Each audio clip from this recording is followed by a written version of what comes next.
Это мир Авито, где мы не проводим расследование. А проверяем полную историю автомобиля в приложении. Покупайте автомобили с проверенной историей. Авито. Здесь решают люди.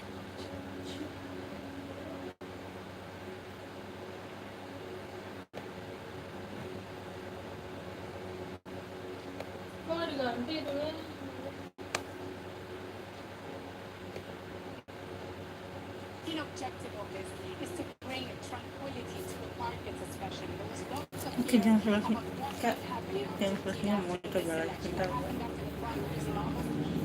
Further devaluation of the currency, people going to the banks, they're getting their savings out. They do not trust in the banking system. But the idea, whole idea of the government was to try to prevent that. And what did the government do?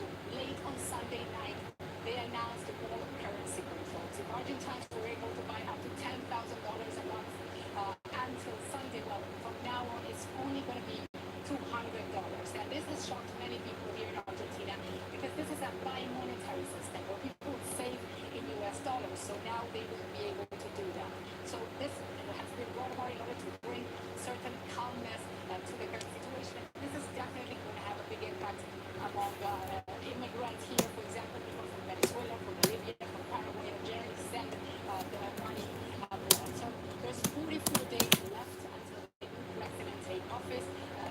Macri and Fernandez wanted to be as stable as possible, and if Macri makes it till the 10th of December, that's when the handover ceremony would take place. He would be the first non-Peronist president that finishes his mandate since Argentina returned to democracy in the 1980s. Now, this is quite a comeback for Kirchner in particular, isn't it? Was it all down to economics? Well, most definitely. It's been a very, very big comeback for her. And Alberto Fernandez was not very well known to the public. He was a man who worked behind the scenes in the judiciary, as chief of staff, not in a way someone that was on the spotlight. Well, that changed. She was not going to be running for president, but for vice president. I named him. And since then, she has been working on a front within the Peronist Party to get the party together. What's interesting about this is that she included people that have been very, very critical of her government. Alberto Fernandez was one of them. Governors, politicians, and many others that said that they would support this coalition if Alberto Fernandez was in there. What's the big question is, which role is she going to have in government? Some are saying that she's going to be the power, the woman behind the scenes, and others are saying that that's not true, that Alberto Fernandez will be the one in control. Another big issue is that she's going to have to see where her legal situation takes her. She currently is facing around 11 investigations. She has some preventive detention orders that cannot be issued because she has immunity. She's a senator. So there are lots of worry among some people that they're not going for the see where it ends up. The Argentinian judiciary generally tends to lean towards those in power. But the big question also that many people here have is what will happen to those cases that she's being investigated for. Now, thanks so much, Teresa.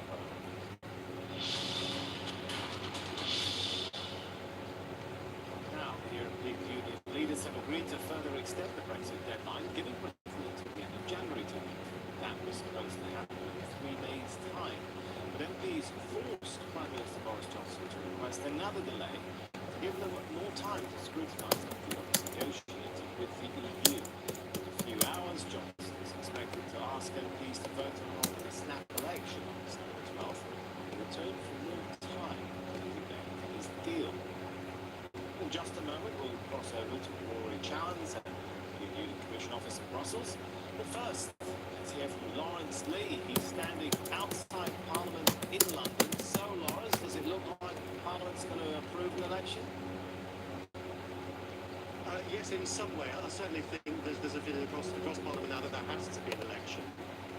The European Union had said it wouldn't go on extension unless there was that sort of big event, and they were persuaded, particularly the French, by the intervention of two of the opposition parties, the Scottish Nationalists and the Liberal Democrats, who said that they would change the law in order to get a vote passed in Parliament to allow that election to happen. So let's go through the timetable with Timon Jack from the Non-Partisan Institute for Government Oxford talking to us.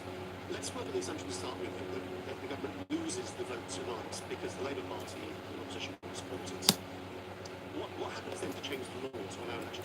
So what they would need to do is bring in a new bill to set the actual specific date of an election for either the 9th or the 12th of December. So a bit of debate about what date exactly they would choose. And the reason they would be able to do that is because they would just need a simple majority in the House of Commons rather than two-thirds. Exactly.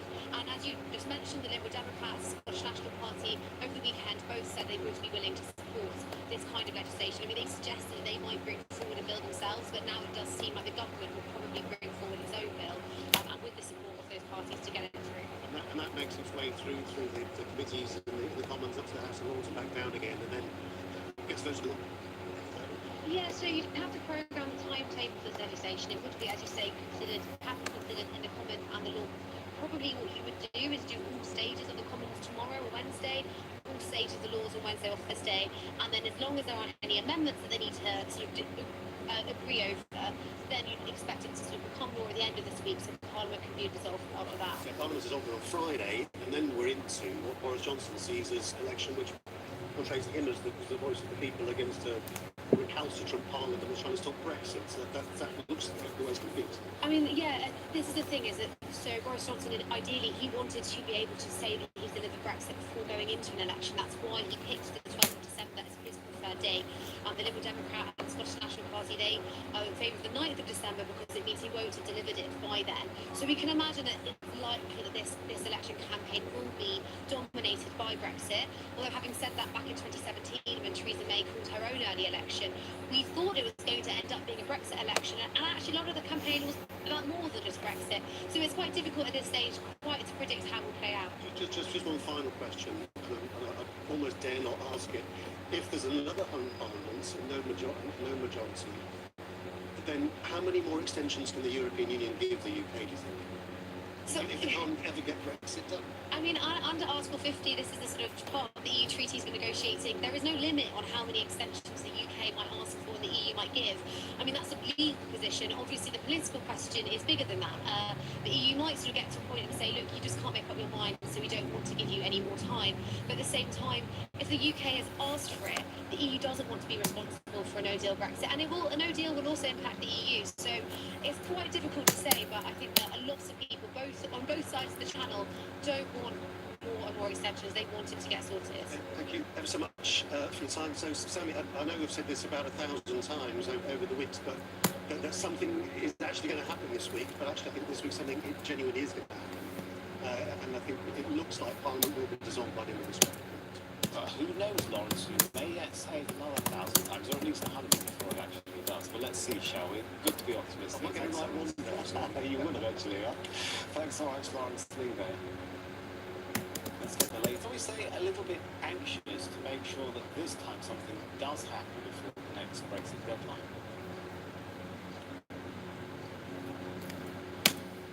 Well, what they want to do is to give the UK enough time to get its stuff sorted and to get out of the European Union in some sort of orderly fashion. As we heard there with Lawrence talking to his guest, what the EU was most worried about, is still most worried about, is a no-deal Brexit. So yes, they don't want this dragging on and on and on and on forever, but they fear the UK crashing out with no deal more than that.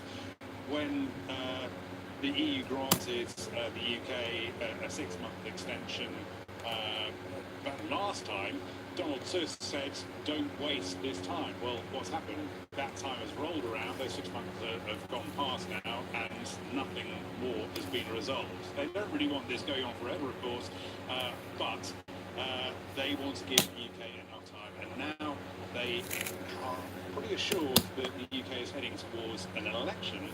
They think that it is only with an election, or perhaps a second referendum, but they can't see that as likely at the moment. An election at least gives the chance of breaking the parliamentary deadlock, freeing things up in the UK and allowing some sort of progress. Rory, in the EU's calculations, take us through perhaps the thinking.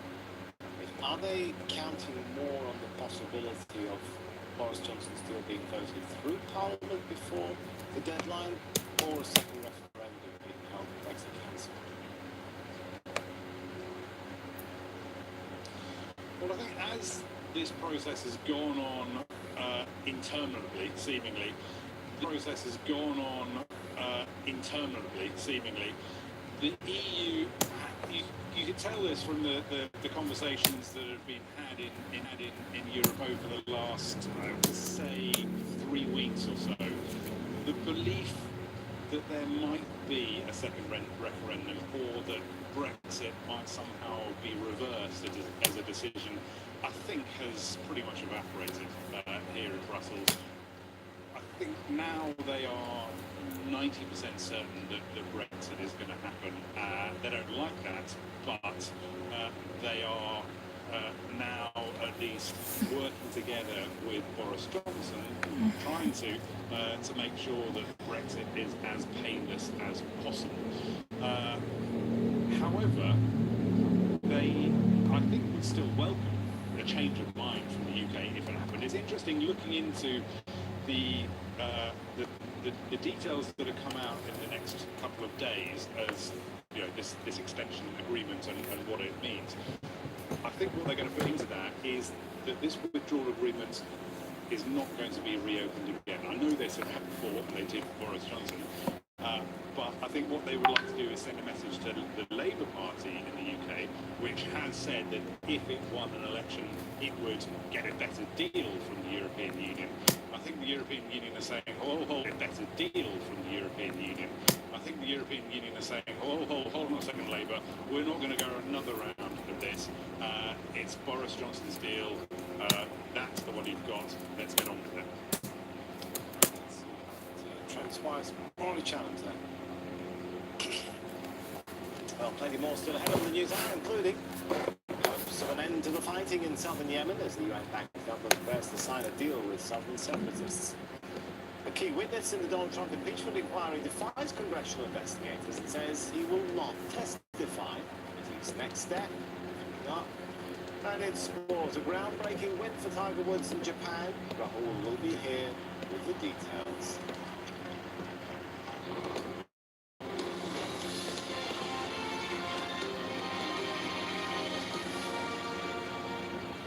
Now, there's been an assassination attempt on 2 government ministers in Yemen. The Interior Minister and Transport Minister managed to escape after a bomb was planted near where they were staying in Shabelle province. This happened just a few hours after a deal between Yemen's internationally recognized government and the southern separatist group was announced. The draft of the Saudi brokered deal would see Yemen's southern separatists included in the new cabinet of the internationally recognized government. The separatists will be given half of the ministerial roles provided they aren't involved in any fighting in agreed areas. The deal would also unite all forces from the Southern Transitional Council and the government under the Ministry of Defense within 60 days. Fatima Lasrar is a non-resident scholar at the Middle East Institute in Washington, D.C. She says this is a positive step.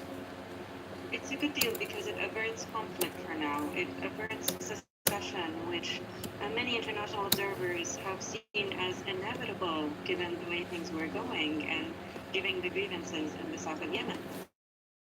So for now, this basically is fostering a collaborative environment, and of course, the implementation might be a bit of a challenge. Implement these steps without trying to outsmart the other party. Both parties, the government of Yemen and the Southern Transitional Council, want to gain favor with Saudi Arabia, want to comply, want to show that they are the most viable partner for the Saudis, and especially in their fight against the Houthi militias. And the Southern Transitional Council is saying, we're going to provide 90,000 trained men to help you with this fight, and it's going to comply with the government. And of course, you know, if Saudi Arabia is going to provide the financial component in terms of paying for the salaries for these soldiers, then, of course, there will be a good basis for good cooperation and relationship and economic prosperity down the road. The government has been backed by Riyadh for so long, so it's also keen on maintaining this relationship. In a sense, Saudi Arabia's role is providing assurances for both parties, and perhaps without it, this deal wouldn't have been brokered. US President Donald Trump says he may authorize the release of a video footage of the overnight raid that led to the death of the leader of ISIL.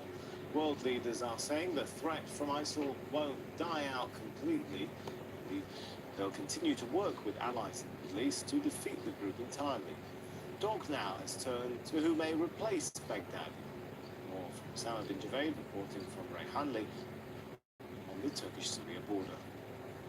That's the million-dollar question that everybody is asking about this radical group, that now that the head has been severed from its organization, who is going to replace it? There have been several names under consideration, including Abdullah Qaddafi, who was announced in August by the propaganda wing of ISIL. But again, we don't know yet of how much of ISIL's inner circle, the Shura, remains, if Abdullah Qaddafi is still alive, whether there is any infighting.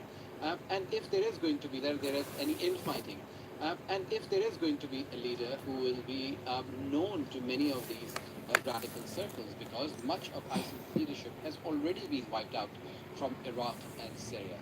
So this is something that a lot of analysts have looked into, and they're saying that it is going to be a very different kind of succession that Baghdadi had probably envisioned, because Baghdadi created an organization which had large swathes of land in Iraq and Syria, which used to have millions of people under their control, but now it exists as an ideology, a guerrilla tactic wielding pockets of fighters which exist in some cities as well as the deserts between Iraq and Syria. So in the next coming hours and days, we will find out if ISIL replaces its leader, the threat from this group, the threat from the ideology, and the underlying conditions because of which it was able to recruit people still remains. We've been also hearing from the Turkish government, as we heard from the Turkey was informed about this raid. The Turkish government now wants an investigation into the movement of Abu Bakr al-Baghdadi. How was he able to move from Iraq into Syria? How did he move from place to place in Syria? How much did other partners know? Allegedly has been killed. Abu al-Hassan al-Muhajir was killed near the Turkish border as well. This is according to the Kurdish fighters, Syrian Democratic Forces. And we've also heard from Turkish authorities. 2 ISIL affiliates and fighters have been arrested in Turkey. Iraq's second largest city, Mosul, is still trying to rebuild after being virtually torn apart during the rise of ISIL and the battle to retake it. It was in June 2014 when ISIL seized the city. That month, Abu Bakr al-Baghdadi declared the creation of a so-called caliphate. That happened in the city's An-Nouri Mosque. ISIL's ideology fundamentally changed life in Mosul, with its members enforcing a strict code of conduct on the people who lived there. The Iraqi government announced an operation to liberate Mosul in 2015. It was an exhaustive battle lasting until mid-2017, when it turned into street-by-street fighting for Mosul's old city. By July the 10th, victory was declared over ISIL. Baghdadi was from Iraq, and he declared his so-called caliphate in Mosul. Natasha Bonet has more from there. If you look around, there's devastation is still readily apparent. The suffering people are feeling is still quite acute. Behind me is the Grand Mosque of Mosul. You can see it was destroyed in 2017. The Iraqi government is accusing ISIL of being the ones behind its destruction. But you might say that this mosque is a very strong symbol of where ISIL's reign of terror began. This is where, in 2014, al-Baghdadi proclaimed that he was the leader of ISIL. The following month, ISIL began its fight to form a caliphate. It took control of the city and began its march across Iraq. We are speaking to people here in Mosul. One man said, "We jumped for joy when we heard him We heard that he was dead, but of course there's not much joy here in Mosul. ISIL may have been defeated, Baghdadi may be dead. The people here are living with the legacy, the psychological trauma of what happened here under ISIL. We were just speaking to these men right here. They're standing in front of a bird shop. One man told us that in 2017, his house was bombed. He lost his 8-year-old daughter. He says, I have 2 sons born since 2017 when the city fell back into the hands of the Iraqi government, and I can't find a job. My son has cancer. I can't get him health care. Iraq's influential Shia cleric Muqtada Sadr has called on the Prime Minister to announce an early election overseen by the UN. A 6-hour curfew in the capital will start from midnight after 2 people were killed and at least 100 injured. Protesters calling for political change remain on the streets across Baghdad.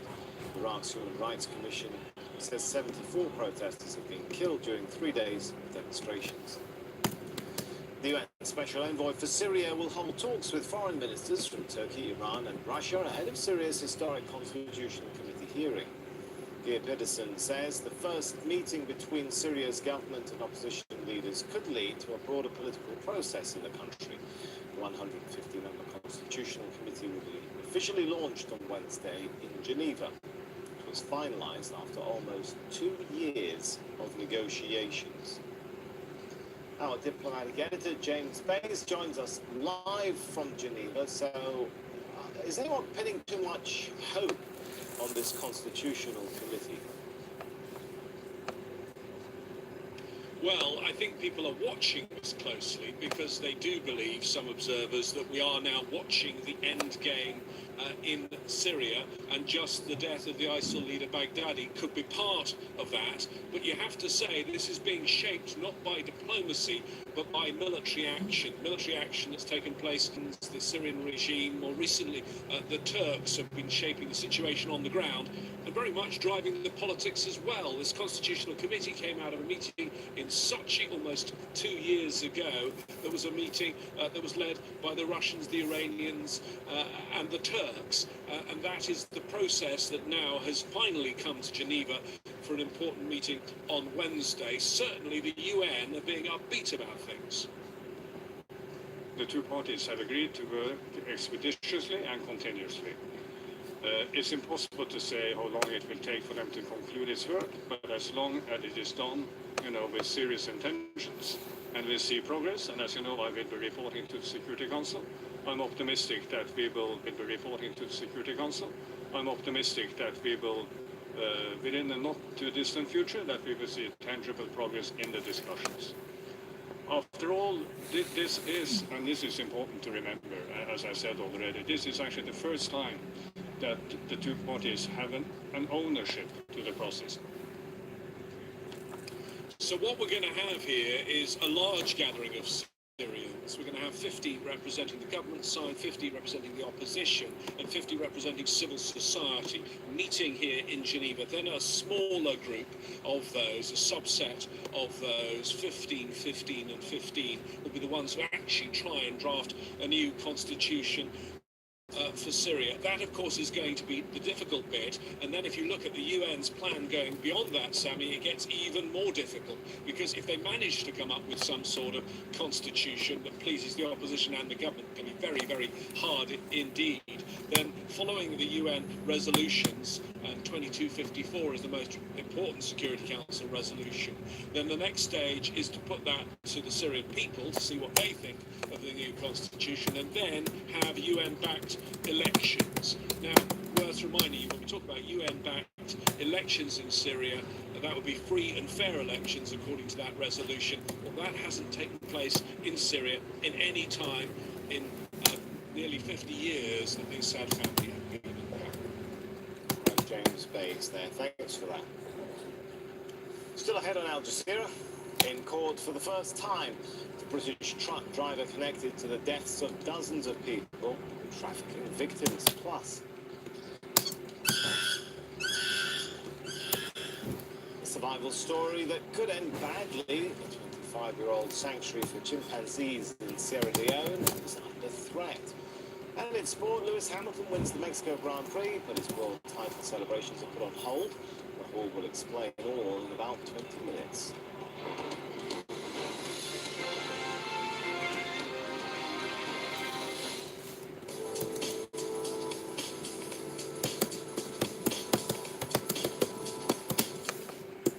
Once again, welcome to another look at the international forecast. We start with some weather forecast for the Middle East.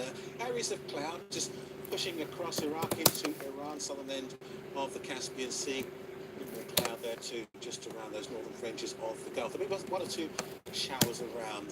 Winter weather continues to spill its way out of the southeast of Turkey, northern parts of Syria, and pushing further westwards then. So this is Wednesday's picture, making its way towards the far northwest of Iran. Central and northern parts of Iraq we could still see some showers or longer spells of rain. Temperatures picked up to around 26 Celsius in Baghdad, so certainly cooler than it has before here in Doha. Still keeping an eye on our severe tropical cyclone out into the open waters of the Arabian Sea, pushing towards land as we go on through the next couple of days. Still some uncertainty as to exactly where it will go, but it will produce some very choppy waters, very strong winds. I suspect there will be some coastal flooding here as we go on through the remainder of this week. For southern Africa, a lot of fine and dry weather, one or two showers around. It has to be said, there'll be a few showers just pushing towards Mozambique, but for the most part, it's fine and dry.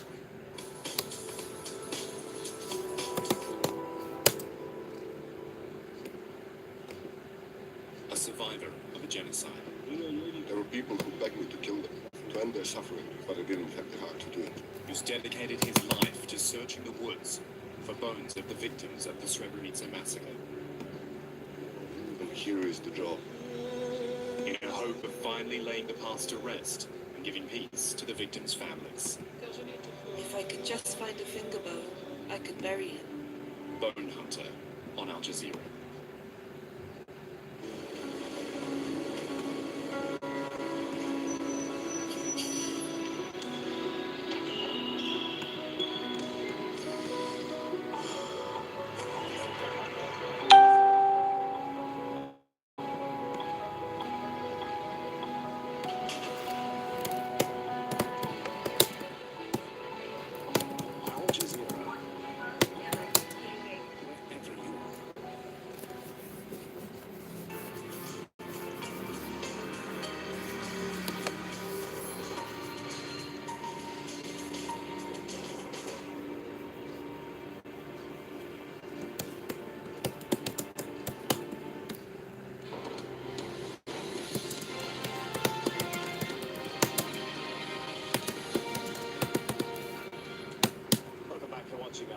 Time to recap our headlines now. The European Union has agreed to give Britain until the end of January to approve Prime Minister Boris Johnson's Brexit deal. Britain was due to leave in 3 days' time, but MPs forced Johnson to request another delay to give more time to scrutinise his deal. Voters in Argentina have elected a new leader amid a worsening economic crisis. President Mauricio Macri conceded defeat to centre-left candidate Alberto Fernandez, who won 47% of the vote. The UN Special Envoy for his historic Constitutional Committee meeting. Geir Pedersen says the first meeting between Syria's government and opposition leaders could lead to a broader political process in the country. The governor of California has declared a statewide emergency as new wildfires break out. Basketball star LeBron James and his family, one of many forced to leave wealthy neighborhoods in the hills above Los Angeles. And 180,000 people have been ordered to move to safety in the wine-producing region of Northern California. More than 1 million electricity customers have been warned of more power cuts to reduce the risk of fires being sparked by damaged cables. US House Democrats are threatening to hold a witness in the impeachment probe into President Donald Trump in contempt. Former security advisor Charles Kupperman had been ordered to appear before House investigators on Monday. However, he's now filed a lawsuit asking a judge to decide whether he's obliged to testify. Key officials in the House have sent a letter to Kupperman saying his lawsuit lacks merit and is a tactic by the president to obstruct Congress. Heidi Jo Castro joins us from Capitol Hill in Washington, D.C. So what does this mean now for the impeachment process? Sammy, it means that the flow of relatively cooperative witnesses for Democrats in this impeachment inquiry has apparently hit a roadblock, at least for the moment. Over the last 2 weeks, we saw a relatively steady flow of these witnesses who are diplomats that worked under Trump, who, according to Democrats, gave a compelling and damning case of the president using his power of office to compel Ukraine to open an investigation into his domestic political rivals in the United States. But the White House now succeeding in having Kupperman not show up as ordered this morning on Capitol Hill, that is a replay of the White House strategy to try to resist cooperation and delay cooperation as much as possible. Now, Kupperman's attorney sent a letter to Congress saying that his client finds himself in an unprecedented situation where he's being ordered by the White House to not appear before Congress, citing executive privilege of the president, versus Congress issuing a subpoena, which is a legally binding order compelling him to appear.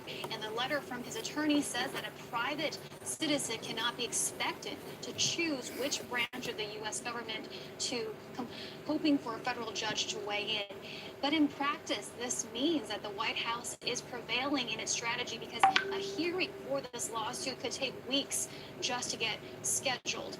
The reason that Democrats want to hear from Kupperman is he was on that July 25th phone call between President Trump and the president of Ukraine when Trump made that infamous ask of please do us a favor and opening that investigation into his political rival, Joe Biden. Now, Adam Schiff, who is the Democratic chairman of the House Intelligence Committee, said it was deeply regrettable that Kupperman has decided not to appear today and that he may hold Kupperman in contempt of Congress. He was compelled to appear by a lawful congressional subpoena. Just within the last few days, of course, the district court has ruled that the impeachment inquiry is perfectly valid. Witnesses like Dr. Kupperman need to do their duty and show up. A private citizen cannot sue the Congress to try to avoid coming in when they're served with a lawful subpoena. Now, I'm wondering how all this is playing out in the public's psyche right now. That's right, Sammy. We should keep our eye on the bigger picture here. The recent polling of the American public shows that a growing number of Americans are now in favor of impeaching and removing Donald Trump from office. That's about an even divide now among the American public, but the momentum has been growing for people who respond yes to that question. But when you break down those answers further, you see that Republicans, who's members of Trump's own party, are still highly in favor of the president and approve of his job in office. And so the reason Democrats are going after witnesses like Kupperman is that even though they feel they have a big, compelling story now that they can sell to the wider public, they don't have the details or the smoking gun, really, to convince their Republican colleagues to also get on board with this impeachment. And that is quite the heavy lift here, because if Trump is indeed impeached, of course, the trial will play out in the U.S. Senate, which is dominated by Republicans, and means that Republican senators would have to defect from their still wildly popular president among their base. Sammy. All right, thanks so much. Heidi Jo Castro. Now in Britain, a truck driver has made his first court appearance following the discovery of 39 bodies in a refrigerated container last week. Maurice Robinson was seen via video link from prison, wasn't required to enter a plea. The 25-year-old is charged with manslaughter and people trafficking. Vietnam's government is checking documents sent from Britain to confirm the identity of suspected victims. Neve Barker has the latest from Chelmsford. It was a very short hearing, only 5 minutes long. Maurice Robinson appeared via live video link-up from an undisclosed location wearing a grey sweatshirt. He only spoke a handful of times to confirm his name, his date of birth and his home address in County Armagh in Northern Ireland. Then came the charges, 39 counts of manslaughter, including other charges of conspiracy to traffic people, of immigration violations and of money laundering too. No application for bail was made. but the prosecution did say that bail should be denied on the grounds that this is a very serious case and that they believe that Robinson would be likely to abscond if bail were granted, and that means that he remains in custody until his next hearing on November the 25th, when he will appear then at the Central Criminal Court, the Old Bailey in London, one of the highest courts in the United Kingdom. If he pleads guilty there, then sentencing will be decided. If he pleads not guilty, then the court here in Chelmsford said that the trial would take place next year. Well, Prime Minister Boris Johnson has expressed his outrage at the death of the 39. He said that it has shocked the entire nation, and he has called for justice as well. He's also signed a book of condolences for the 39 found at the back of the lorry only a few days ago. The police, though, are struggling to exactly identify who the 39 are. Many of them didn't have any paperwork on them. They're having to use old-fashioned police techniques like using fingerprints or distinguishing marks to identify the identities, of course, of these people, and they're working closely with officials in Vietnam as well, under the direct orders of the Vietnamese Prime Minister there. The investigation is very much ongoing. In Lebanon, roads are being blocked in the capital, Beirut, as part of a 12th day of demonstrations. On Sunday, tens of thousands formed a human chain stretching almost the entire length of the coastline from the north to south.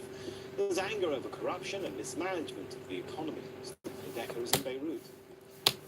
It is day 12 and people remain on the streets blocking the roads. This is one of the main highways through Beirut. It's one of the tactics the protesters are employing to keep the pressure on the government. Now, there's almost a community feel here. A lot of people sitting on. Actually, if we can ask one of these ladies, why are you here? Hi, how are you? What are you trying to achieve by being here? She's gonna. Go ahead. What are we trying to achieve? We want everyone to resign, and we're trying to prove a point here that we're not going to leave the streets till they leave. What do you want from them? What do you want in your life to change? Basic human rights. We want to be able to use hospitals. We want basic things, to be able to not have to work 2 and 3 jobs, just to be able to finish uni. And that's it. Basic human rights. That's all we want. Thank you. That's a very similar message that everyone here and also in other cities across Lebanon are calling for. Basic human rights, the economy here, the fact people are citing there are no jobs, electricity, water, these basic things. There is also a lot of humor here. You can see they've set up what is almost like a makeshift living room. There's a fridge. People are talking. They've been debating throughout the days here. And of course, this is putting a lot of pressure. Not everyone is happy about it. We've seen some of the roadblocks. We've seen some cars very frustrated trying to break through. The protesters will charge through the cars also to yell peaceful, peaceful. But it is causing havoc on the roads. It is causing those people who want to move around the city a lot of stress. And of course, schools remain closed. The banks remain closed. And this is one of the main challenges going ahead. It's the last week of the month. Payday's coming out. People are questioning how that is all going to work out. Certainly at the moment, there is no resolve. It seems to be a stalemate. The people are remaining on the streets. The government isn't resigning. And at the moment, nobody can tell you how that's all going to play out. Voters in eastern Germany have shown their support for the far right. The Alternative for Germany party more than doubled its vote in Sunday's election in Thuringia. But it wasn't enough to stop the ruling far-right Linke party from winning. Chancellor Angela Merkel's Christian Democrats suffered. Early results from Uruguay's presidential election suggest there could be a runoff vote. The ruling leftist party's candidate, Daniel Martinez, and his main opponent, failed to get the 50% vote needed to win outright. This means the broad front party is at risk of losing power for the first time in 15 years. It's been under fire for failing to revive a weak economy. Presidential runoff is likely in November. A protest in Haiti's capital calling for the president to resign ended in violence. Protesters set up roadblocks across Port-au-Prince, with some lighting fires and throwing stones at police on Sunday. Officers responded by firing tear gas. Protesters accused President Jovenel Moïse of corruption and economic mismanagement. Haiti's seen weeks of fuel shortages.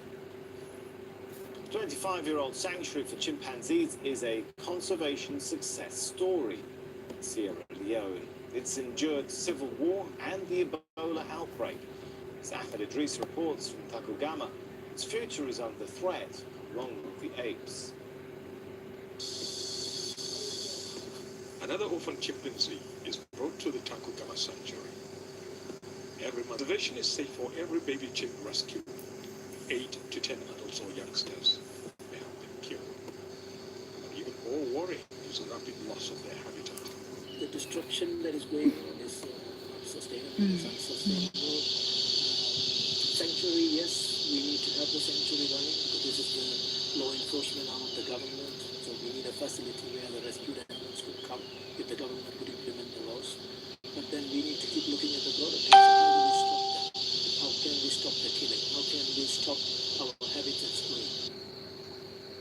That seems a near impossible task, considering the pressure from poachers and land grabbers. And the laws aren't a deterrent.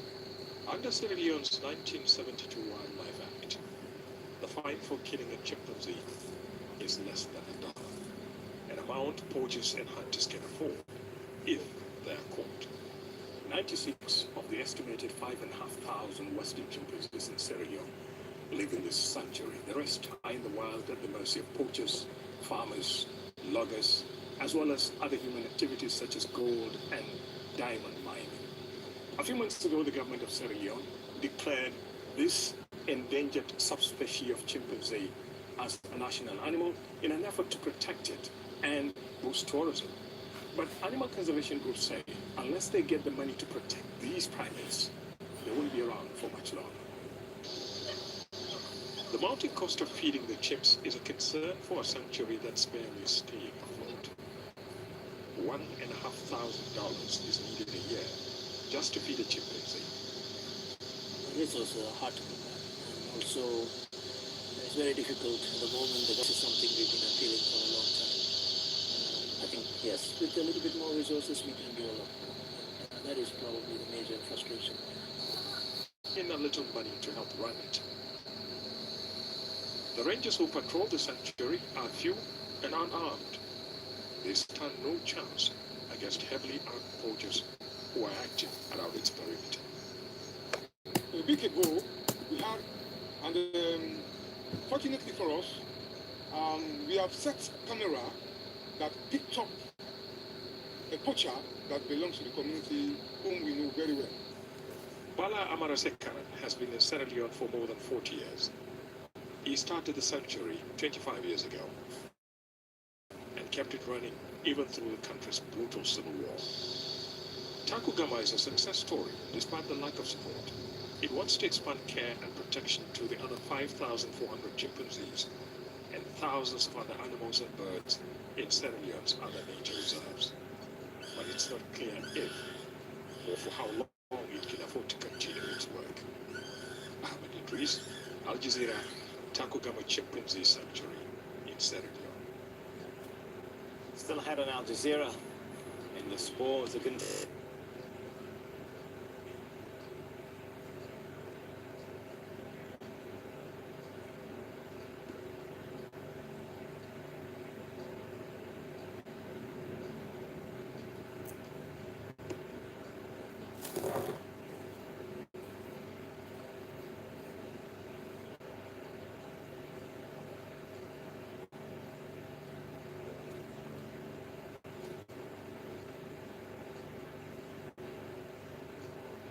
تتطور السلسلة السلبية لنتائج ميلان في الكاتشيو. انفرد بروسيا مونشنغلادباخ بصدارة الدوري الألماني بعد فوزه على ضيف اينتراخت فرانكفورت ب4 أهداف مقابل هدفين في ختام الأسبوع التاسع من البوندسليغا. سيطر بروسيا مونشنغلادباخ على مجريات اللعب منذ البداية، لكنه لم يجد الطريق إلى شباك اينتراخت فرانكفورت حتى الدقيقة 28 عن طريق ماركوس تورام. يلعب عرضية جول.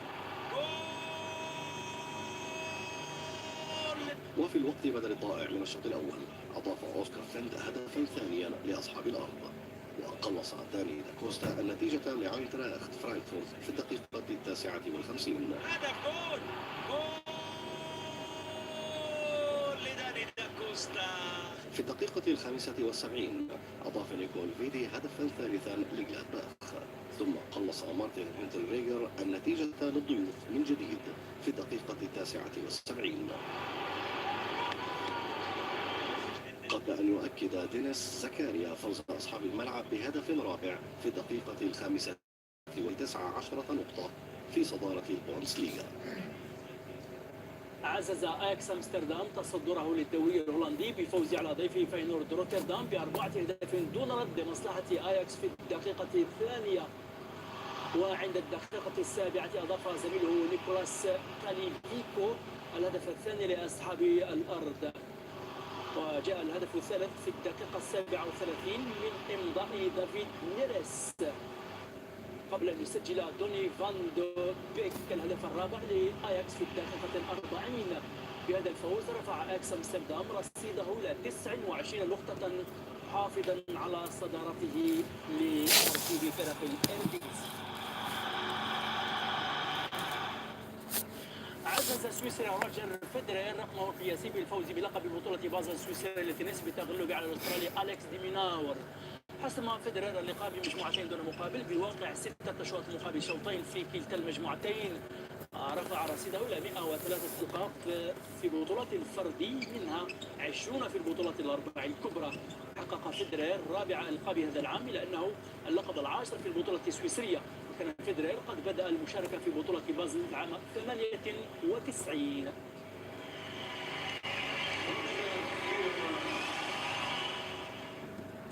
فاز البريطاني لويس هاملتون سائق مرسيدس بلقب جائزة المكسيك في المرحلة 18 من بطولة العام سباقات الفورمولا 1. هاملتون نجح في قطع مسافة السباق في زمن قدره ساعة 1:36 دقيقة و48 ثانية و904 من الثانية، متقدما على الألماني سيباستيان فيتيل سائق فريق فيراري الذي حل في المركز الثاني، وجاء الفنلندي فالتيري بوتاس ثالثا. يتصدر هاملتون الترتيب العام للسائقين ب 363 نقطة. ختام هذه الجولة الرياضية المسائية. عودة إلى ميادة. شكرا مجيد. أقر الرئيس الأرجنتيني المنتهي ولايته ماوريسيو ماكري بهزيمته أمام ألبرتو فرنانديز مرشح يسار الوسط في الانتخابات الرئاسية، وقد أظهرت 49% من الأصوات مقابل 41% لماكري، وقربت نسبة المشاركة 80%. وقد جرت الانتخابات في وقت تغرق فيه الأرجنتين في أزمة هبطت بسعر العملة ودين خارجي ثقيل وركود اقتصادي. أجلت السلطات في ولاية كاليفورنيا الأمريكية ما لا يقل عن 200,000 شخص من مساكنهم بسبب مخاطر الحرائق التي اقتربت في بعض الأحيان من منشآت مدنية. وقد أتت الحرائق على آلاف الهكتارات من الغطاء النباتي بسبب رياح عالية السرعة وحالة الجفاف في المنطقة.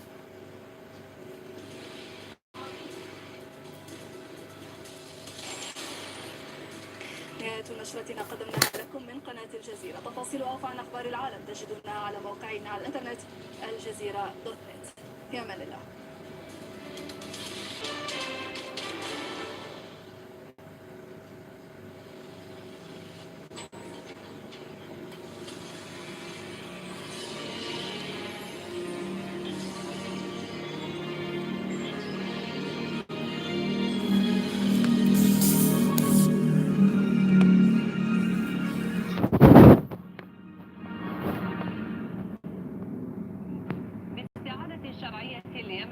شاركت أبو ظبي في تحالف قادته السعودية، لكن الواقع بدت أهدافه أقرب إلى الضرب